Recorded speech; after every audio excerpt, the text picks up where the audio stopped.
आप एक दिन में नहीं मरते, आप धीरे धीरे मरते हैं। उड़ान के बाहर निकलने से पहले कुछ ऐसी तांत्रिक प्रक्रियाएं हैं जिनसे शरीर फिर से जीवित हो सकता है। उनके भीतरी कपड़ों को जला दिया जाना चाहिए, वरना वहां तमाम तरह की शक्तियां रहने लगती हैं।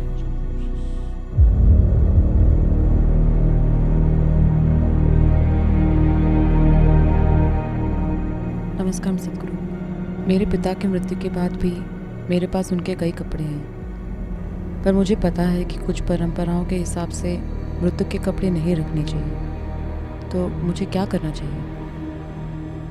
जब आपका जन्म हुआ था, आपका जन्मदिन क्या है? 1 अगस्त। 1 अगस्त? ओह, आने वाला है। आप एक दिन में पैदा नहीं हुए, हालांकि आपका जन्मदिन तय है। आपको पैदा होने में 9 साढ़े 9 महीने लगे, है ना? इसी तरह जब आप मरते हैं तो आप एक दिन में नहीं मरते, आप धीरे धीरे मरते हैं। मेडिकल रूप से मृत घोषित होने के बाद भी मृत्यु पूरी तरह से नहीं होती। मुझे लगता है कि हमने इस बारे में बात की है। 5 प्राण धीरे धीरे कदम दर कदम बाहर आते हैं। भौतिक जीवन ऊर्जा, जिसे आमतौर पर प्राण कहते हैं, उसके 5 मूल रूप हैं। 10 हैं, पर वो मुश्किल होगा, तो हम 5 ही समझेंगे। उन्हें कहते हैं समान, प्राण, उदान, अपान और व्यान। मान लीजिए अगर एक डॉक्टर है जो किसी व्यक्ति को किसी पल में मृत घोषित करता है, तो अगले 21 से 24 मिनट में समान बाहर निकलने लगेगा।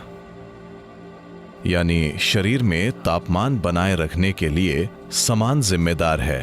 सबसे पहले शरीर ठंडा होने लगता है। पारंपरिक रूप से मृत्यु का पता लगाने के लिए नाक को छुआ जाता है। अगर नाक ठंडी हो गई है तो वे समझ जाते हैं कि व्यक्ति मर चुका है। वे आंखें या दूसरी चीजें नहीं देखते, वे सिर्फ नाक को छूते हैं। नाक ठंडी है यानी व्यक्ति मर चुका है। तो समान तब बाहर निकलता है। 48 से 64 मिनट के बीच प्राण निकल जाता है। उसके बाद 6 से 12 घंटे में उड़ान निकलता है। उड़ान के निकलने से पहले कुछ तांत्रिक प्रक्रियाओं से शरीर फिर से जीवित हो सकता है, पर उड़ान निकलने के बाद एक बहुत सूक्ष्म मौका होता है, पर वो प्रैक्टिकल नहीं है। सिवाय उसके उड़ान के जाने के बाद शरीर फिर जीवित नहीं हो सकता। अगला है अपान, जो 8 से 18 घंटे के बीच बाहर निकल जाता है। व्यान, जिसकी प्रकृति सुरक्षित रखने की होती है, वो उसके बाद बाहर निकलता है।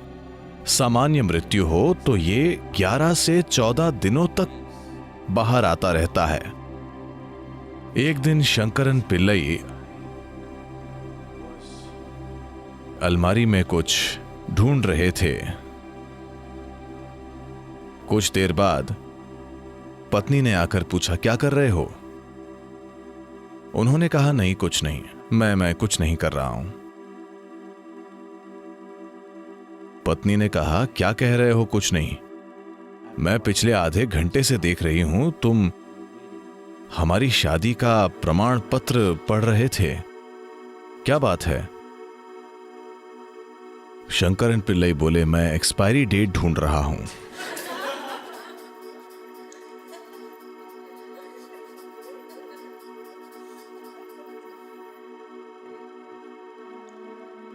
तो हालांकि मृत्यु की समाप्ति तिथि हो सकती है, पर व्यक्ति एक दिन में नहीं मरता। यह एक धीमी प्रक्रिया है। वाकई ये अभी हो रहा है, धीरे धीरे। योग से आप मृत्यु के मार्ग में रुकावट डाल सकते हैं। पर उसे रोक नहीं सकते। हाँ, दैनिक अभ्यास एक रुकावट है जिससे यह धीमा हो जाता है, पर रुकता नहीं है।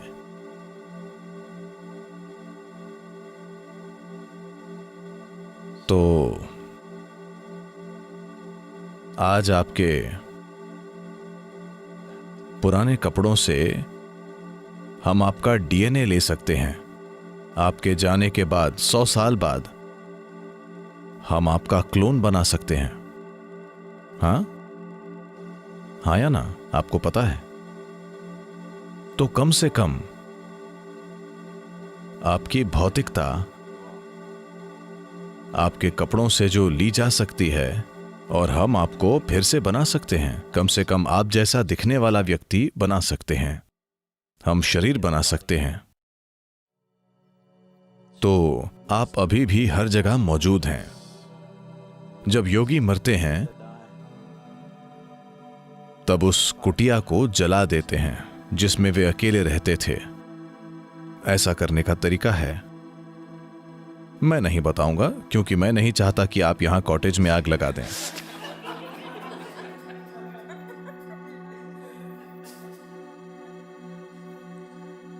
तो वे हमेशा उस झोपड़ी को जला देते हैं जिसमें वे रह रहे हैं, क्योंकि वे नहीं चाहते कि डीएनए का एक भी अणु वहां जीवित रहे। क्योंकि जब एक तरह से आपका शरीर मौजूद होगा, अगर उससे आपका शरीर फिर से बन सकता है तो जाहिर है कि आपका शरीर मौजूद होता है ना? तो उस व्यक्ति द्वारा छुई गई हर चीज जलाई जाती है, सब साफ किया जाता है। इसी वजह से यही एक मुख्य कारण है कि आध्यात्मिक पथ पर लोग अपनी भौतिक संपत्ति को इतना कम रखना चाहते हैं। अगर आप एक सन्यासी के कमरे में जाएंगे तो आप देखेंगे 3 जोड़ी कपड़े अच्छे से रखे हुए होंगे, पानी पीने के लिए बस एक बर्तन, खाने के लिए एक थाली और सोने के लिए सिर्फ एक चादर। And that's it. एक भी अतिरिक्त वस्तु नहीं, क्योंकि वो संसार की कई चीजों को छूना नहीं चाहता। वो इसे कम से कम रखना चाहता है, क्योंकि उसे पता है कि यदि वो अपने शरीर को चारों ओर फैलाएगा तो उसे इकट्ठा करना और जाना बहुत कठिन होगा। इसीलिए वो किसी भी तरह के शारीरिक संबंध नहीं बनाता है, क्योंकि वो समझता है कि अगर उसका शरीर हर जगह होगा तो उसे इकट्ठा करके जाना बहुत मुश्किल होगा। जो लोग आपके शरीर से आए हैं वे भी समय आने पर आपके साथ नहीं जाना चाहते। वे नहीं आएंगे। वे कहेंगे आई लव यू, पर वे आएंगे नहीं।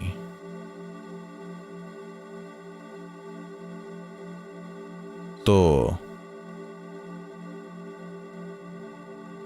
मृत्यु होने पर वो व्यक्ति जैसा था उस हिसाब से ये चीजें संभाली जानी चाहिए। आज की दुनिया में जब लोगों ने 3 जन्मों के लिए पर्याप्त कपड़े, 10 जन्मों के लिए पर्याप्त जूते इकट्ठा कर लिए हैं, तो वो सब जला देना सरासर बर्बादी होगी। और वैसे भी उनके जीने का तरीका और शरीर छोड़ने का तरीका ऐसा होता है कि वे हमेशा इस धरती पर फिर से आते हैं। सब जलाने का कोई मतलब नहीं है। कम से कम जो चीजें शरीर से बहुत करीब से जुड़ी हुई हैं, जैसे उनके भीतरी कपड़े और वैसी चीजें जला देनी चाहिए। उन्हें जरूर जलाना चाहिए, क्योंकि वरना वो जीव आसानी से आगे नहीं बढ़ पाएगा। वो समझ नहीं पाएगा, उसमें यह समझने का विवेक नहीं होगा कि उसे यहां होना चाहिए या वहां होना चाहिए। वो तय नहीं कर पाता।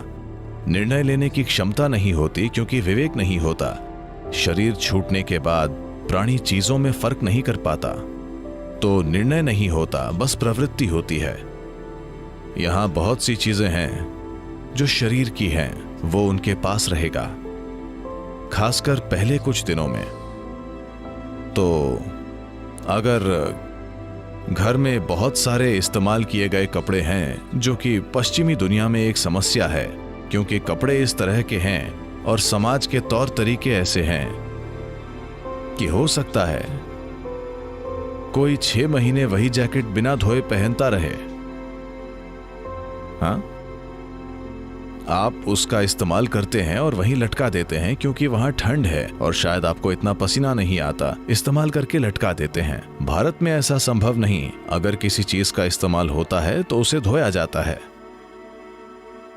कपड़ों की प्रकृति, वातावरण और सामाजिक तौर तरीके ऐसे हैं, पर यह बदल रहा है क्योंकि ज्यादातर लोग चीन में बने कपड़े पहन रहे हैं, न कि भारत में बने कपड़े। तो वे ऐसे कपड़ों का उपयोग कर रहे हैं, स्वाभाविक रूप से उनका इस्तेमाल करके उन्हें लटका देते हैं, न कि धोते हैं। इन बातों का ध्यान रखकर हर पहलू को संभाला गया था, पर हम इसे बड़े पैमाने पर खो रहे हैं। इन कपड़ों का बार बार इस्तेमाल करके लटका दिया जाता है। तो आप प्रयोग कर सकते हैं। वैसे आज कुत्ते मौजूद हैं। अगर आप एक पुलिस का कुत्ता लाएं और यहां 1000 जैकेट हों और आप उसे कहें कि जिम की जैकेट बताओ, तो वो बता देगा। हाँ, गॉड नहीं, बस डॉग।